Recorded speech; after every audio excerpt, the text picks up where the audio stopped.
Me escuta bem, Carol? Sim, escuto, professor. Maravilha, minha internet aqui hoje não está fácil, eu estou usando a internet da universidade. Bom, em primeiro lugar, eu queria agradecer muito o convite da professora Marcela e de toda a equipe do laboratório. É um prazer muito grande para mim estar aqui reunido com vocês hoje. E também queria saudar, agradecer a presença dos alunos da turma de História Contemporânea da Unifap, que estão aqui também participando. Se manifestem nos comentários para a gente poder visibilizar.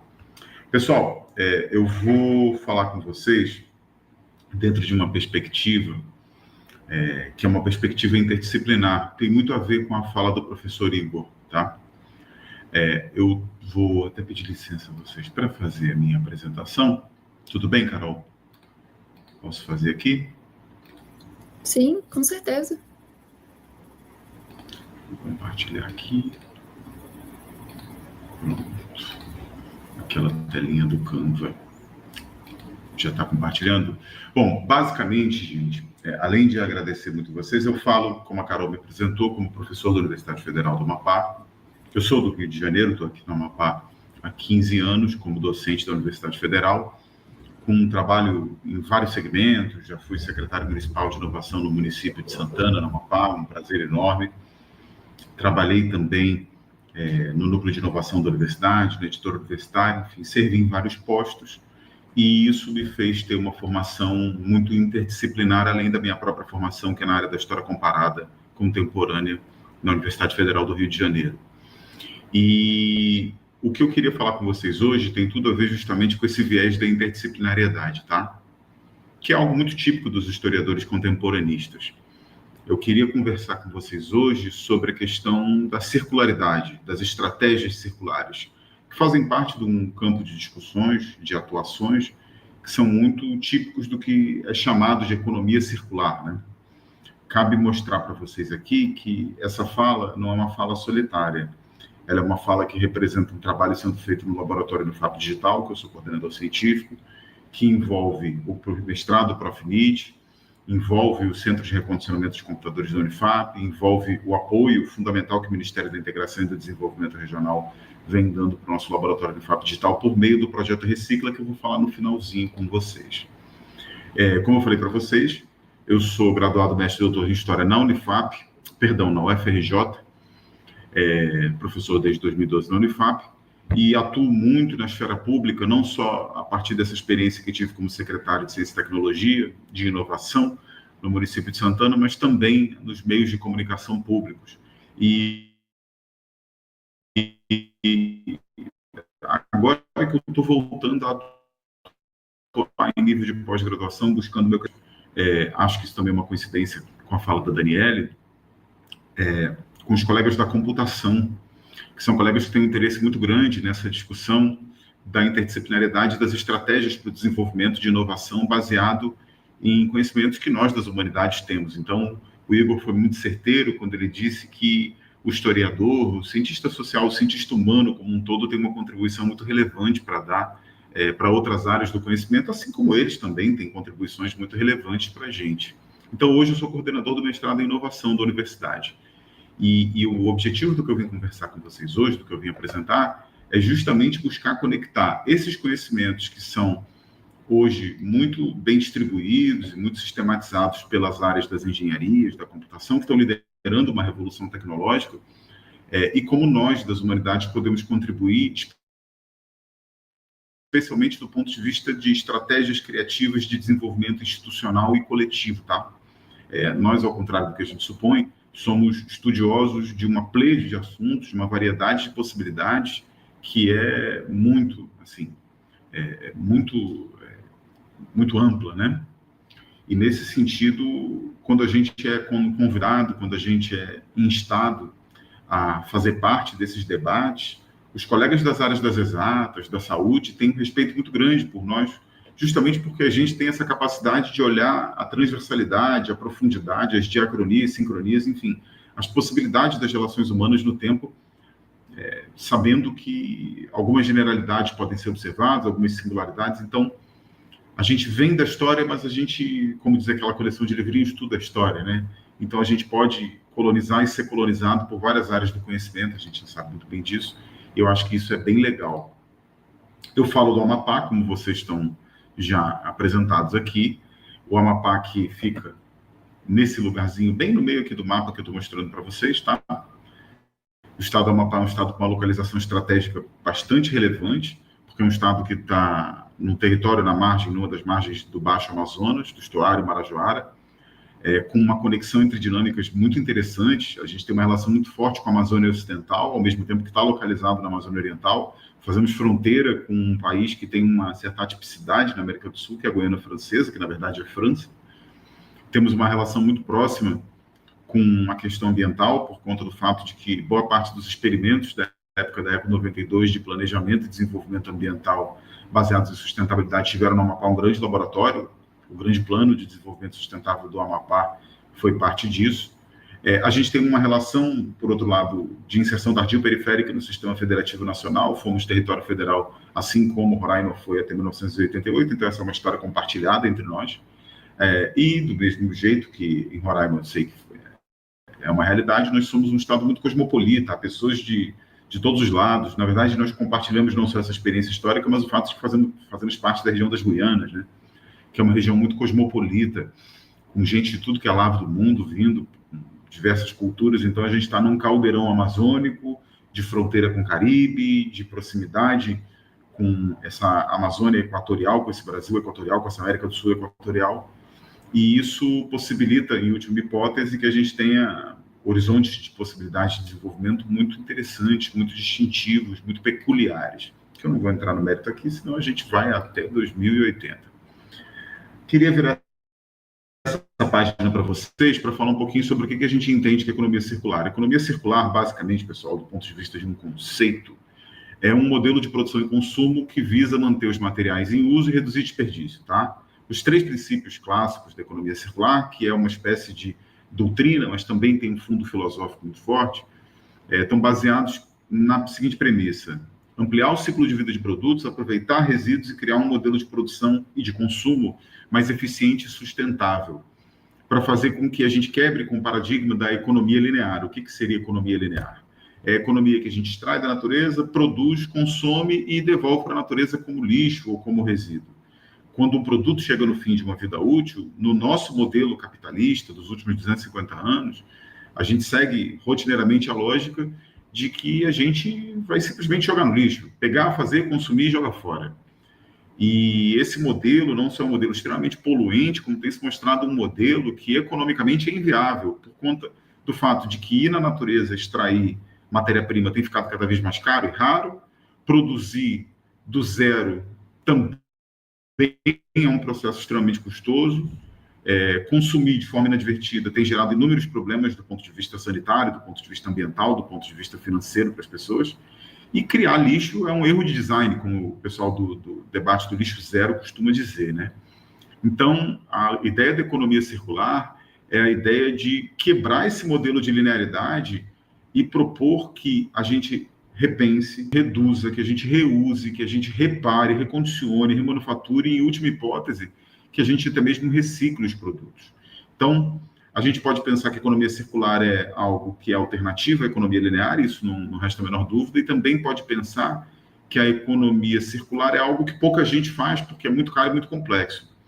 Do ponto de vista estruturado, quando a gente vai falar em quebra dessa linearidade, que é bastante típica e intrínseca do capitalismo, é verdade, tá? A economia circular ainda é uma cultura por se constituir, é um pouco disso que eu vou falar com vocês hoje. Mas, se a gente olhar de forma dispersa e pulverizada, o dia a dia de cada um de nós, o dia a dia das comunidades onde a gente vive, dos bairros, das cidades, do mundo, todo mundo faz um pouquinho de economia circular, né? Eu gosto sempre de olhar para o copo como um copo meio cheio, não meio vazio.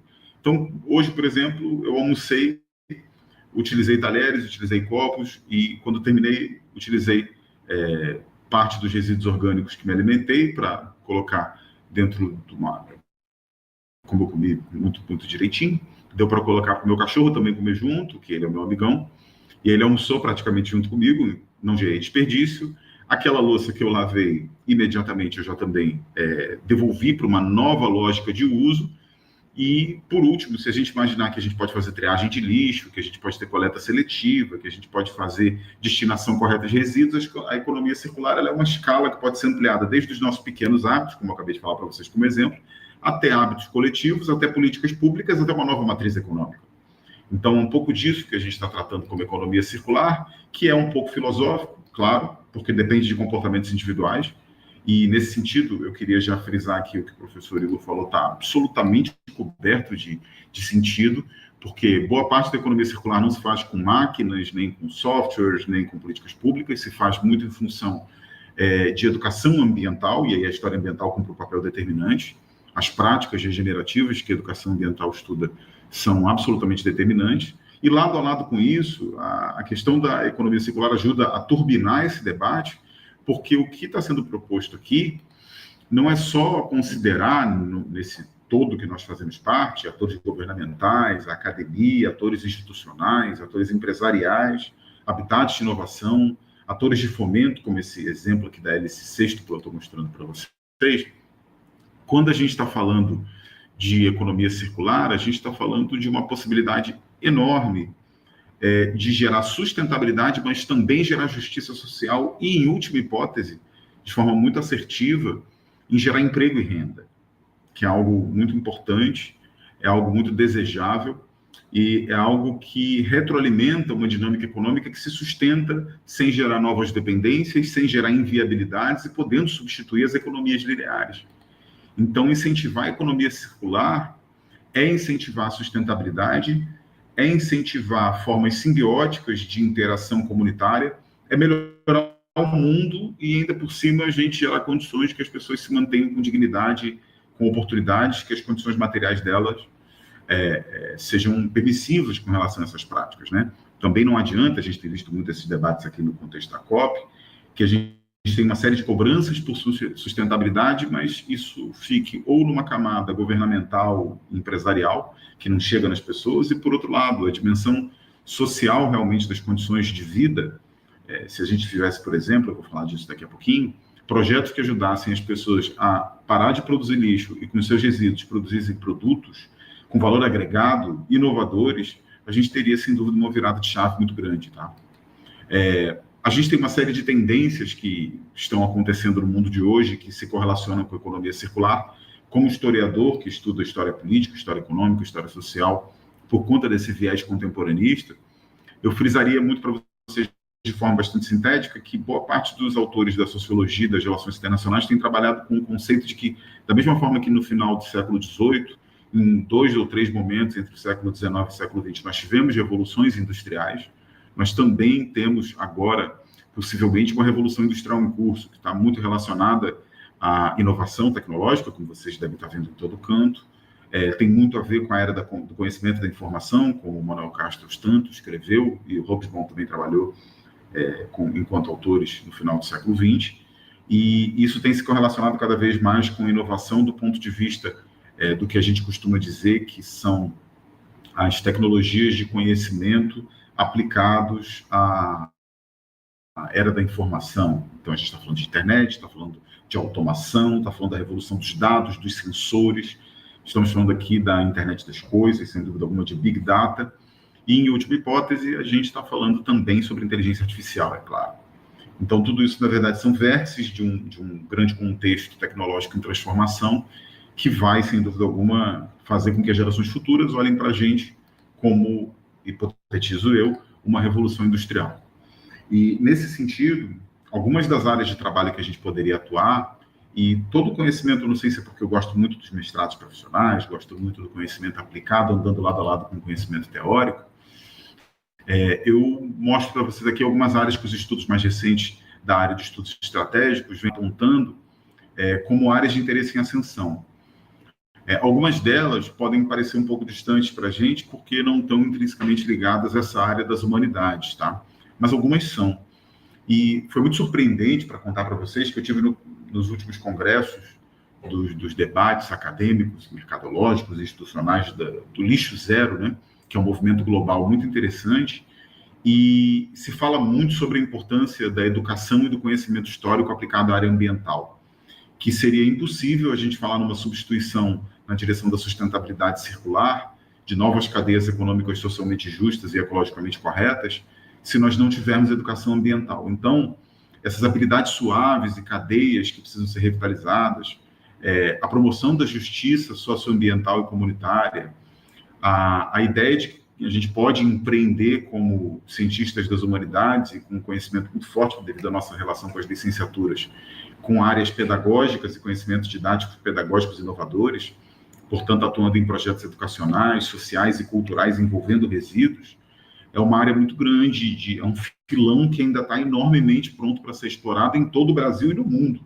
Então, se você é um historiador ou uma historiadora em formação, como eu me sinto que sou mesmo depois do doutorado, continuo me sentindo um aprendiz, me percebendo como um aprendiz, eu frisaria para vocês que propor projetos, escalar captação de recurso, se aproximar do poder público, até mesmo da iniciativa privada, da sociedade civil, sempre na direção de propor projetos educacionais, sociais e culturais que envolvam resíduos e ajudem a converter o que as pessoas tratam como problema, que são seus resíduos virando lixo, em produtos, e eu não preciso nem falar do tamanho da sociobiodiversidade amazônica nesse momento, com toda a sorte de possibilidades que a gente tem aqui com os nossos superalimentos, com as superfibras que a gente tem na Amazônia, as possibilidades são muito grandes, né? E imaginando que outras pessoas de outros estados ou de outras regiões do Brasil, os outros biomas também têm um enorme potencial para contribuir, porque cada qual tem a sua particularidade de biodiversidade, lado a lado com a biodiversidade de sociodiversidade, né?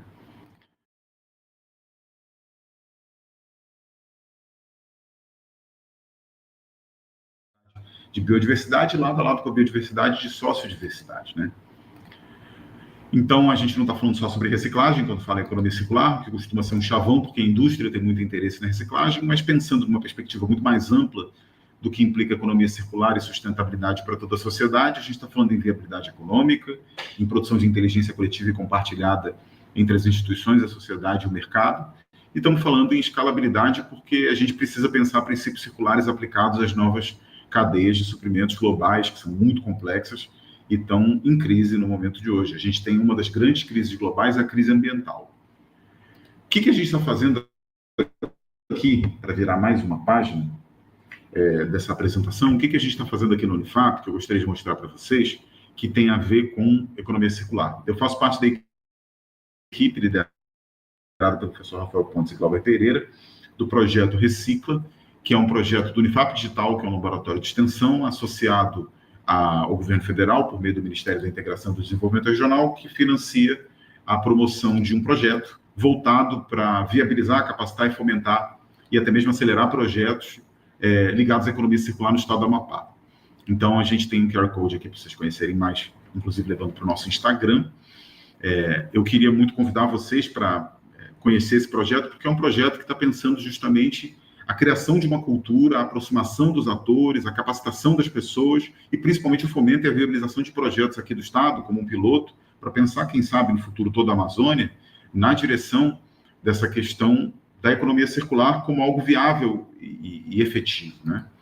Então, coloco muito à disposição de vocês essa aproximação, porque a gente está pensando aqui em promover futuros, conectando-se com a rota do governo federal da economia circular, com a rota das TIC, porque a gente entende que não existe sustentabilidade da economia circular sem tecnologia, sem inovação. A gente entende muito claramente que a gente tem que aportar recursos na medida do possível, socializar oportunidades, então a gente criou para isso o Prêmio Recicla, que é uma iniciativa que gera demanda, que gera oportunidades para todos, de forma, inclusive aqui no estado do Amapá, a gente acabou de fechar agora as inscrições para o prêmio desse ano, no ano que vem a gente vai ter de novo uma rodada de Prêmio Recicla, e pessoas de todo o Brasil vão poder se inscrever desde que apliquem seus projetos no Amapá. A gente está percebendo que é necessário, reconhecendo a lógica de que as pessoas têm, sim, em todo canto, cada qual com a sua criatividade, com as suas condições, bons projetos, como o professor Igor falou, de uma forma muito exemplar, quer dizer, onde a gente imagina que a vulnerabilidade social, mesmo assim, a gente tem projetos super interessantes, tem conhecimentos tradicionais, tem conhecimentos urbanos, conhecimentos cosmopolitas que podem ser compartilhados e fazem parte. Então, a gente está entendendo aqui claramente que a gente, em todo lugar, com boas ideias, não só nos grandes laboratórios, não só nas grandes universidades, não só com os doutorados, Então, a gente está ajudando a viabilizar projetos de escolas, de comunidades. A gente está pensando em apoiar toda sorte de atores que tiverem interesse nessa área, entendendo que não só cooperação técnica é importante, mas recursos também de forma não reembolsável fazem parte disso. E o que a gente está entendendo em última hipótese é que precisa-se, sem dúvida alguma, de um estímulo objetivo que a universidade pode dar pela sua relação com os poderes executivos, influenciando os debates do ponto de vista do legislativo e da sociedade, inclusive se aproximando do judiciário. Ou seja, a universidade ela é um foco radioativo, positivo de interações na direção de boas práticas, de conhecimentos técnicos. A gente não vai cumprir o papel de empreender, a gente não vai cumprir, em nenhuma hipótese, o papel de salvar a sociedade, porque a sociedade ela tem seus próprios grupos de interesse, tem suas próprias organizações. A gente cumpre o papel de produzir conhecimento e transferir para o usufruto justo, legítimo e correto por parte das pessoas. Então, o que a gente está entendendo aqui no Unifap Digital, e principalmente no projeto Recicla, no que diz respeito à economia circular, é um pouco do que eu comecei conversando com vocês. A conversa é bastante simples e objetiva.